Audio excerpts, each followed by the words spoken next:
Hey guys, and welcome back for another video. Today I'm going to be doing a super quick video on how to sew a straight line. I know most of you already know how to sew a straight line, but there are actually a lot of people who have joined the channel in the past year, a lot of people who are learning how to sew, who also, during quarantine they were looking for some new hobbies or wanted to sew some masks for friends and family. So I figured I would do this little video here just to, teach you how to sew a straight line. And if you're not already following me over on Instagram and Facebook, I did just have carpal tunnel surgery a couple weeks ago, so I can't sew right now. So I figured I would do this little tips video just until I can actually get back into creating proper tutorials. So look out for some more tips and tricks videos, and of course the other ones that I have previous, I will post a playlist in the description box below with that. So I'm just going to go ahead and show you guys how to sew a straight line. So basically I'm just going to pretend like you guys just got the machine out of the box. How about that? So I have my thread already set up. So hopefully you have already read your instructions and you know how to do that. I'm going to take my two pieces of fabric. I'm just using cotton. And just remember that when you are learning how to sew, don't use any amazing cotton. You know, sometimes you can go like to the thrift store, you can get fabric there, but don't spend any real money on fabric. Even, some old pillowcases or bed sheets or clothing or anything that you can cut up and just practice on. This is the best tip because you will waste a lot of money, and I have thrown out many projects over the years. So you just, until you get comfortable and you are secure and you're ready to actually take on some real fabric, just use scrap stuff for now. Okay, so I'm using some regular cotton. So don't mind I hope that doesn't bother anyone, my band-aid. But this is my presser foot, and I have my little lever here. This is going to raise and lower my presser foot. And then I have my needle here, and on most machines your needle will move, so you can decide where you want to keep your needle. Most people keep it in the center. So if you want to do that, you can. And what you're going to do is you're not going to look at your needle when you're sewing.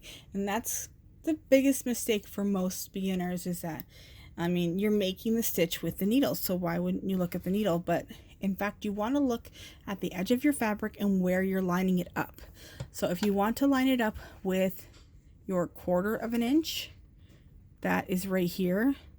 There's your 5/8. 1 inch, and it goes on. So most machines have these little notches. If yours doesn't, then you can always use a piece of tape, grab a ruler, and then draw out some measurements, and then you can just place a piece of tape right along, and then you can use that as your guide. So this is a Brother CP 7500.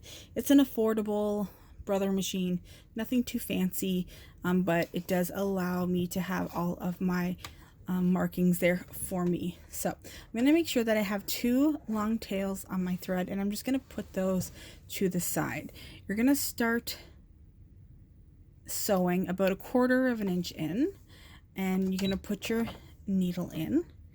And my machine has a button to put my needle down. I don't have to press that button. I can just sewing straight away.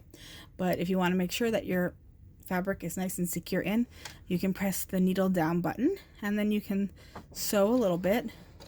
Once the feed dogs kind of catch, then you can back up. And then this is going to secure your fabric. You create that back stitch, which kind of locks them into place so they won't unravel on you. So now I'm just going to start sewing, and as I go, I'm watching my edge of my fabric. I'm not looking at the needle, I'm watching what it is lined up to.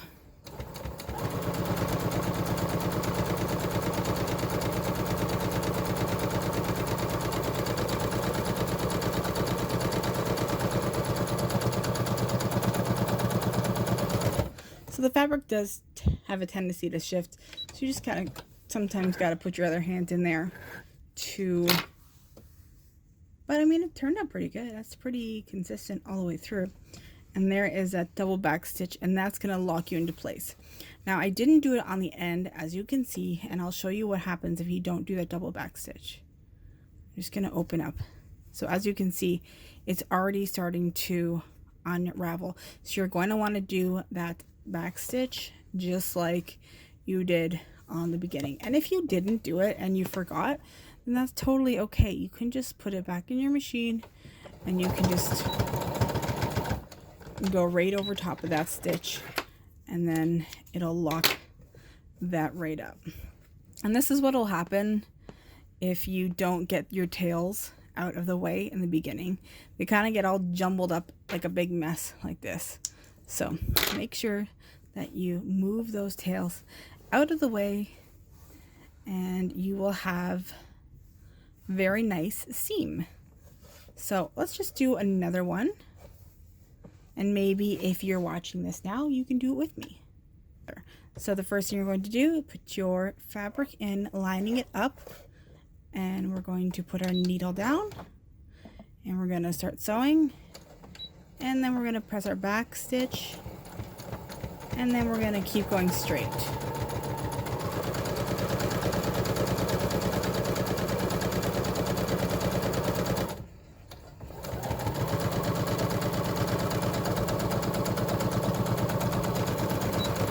And it's okay if you put your hand at the end of the fabric to guide, you know, whatever you need to do. And there you have your second row of stitching. So perfect. So I hope that you practice more with your straight stitches with scrap fabric. You could also create lines on a piece of paper with, you know, a pencil, and then sew the paper in your machine. And if you wanted to get fancy, you could do curves or zigzags, and then just kind of follow those. That can help, you know, just get more comfortable with the machine, especially if you've never actually touched a machine before. I mean, for me to touch a machine and feel very comfortable, and I know how it feels, I know how the pedal handles, you know, it's kind of like driving a car. You just got to get the feel for it. So it's always good to do those kind of practice things first before you know, drive out onto the highway. So I hope you enjoyed this quick little video. If you have any new beginner sewers in your life, please pass this video along, and I will see you in the next video. Bye guys.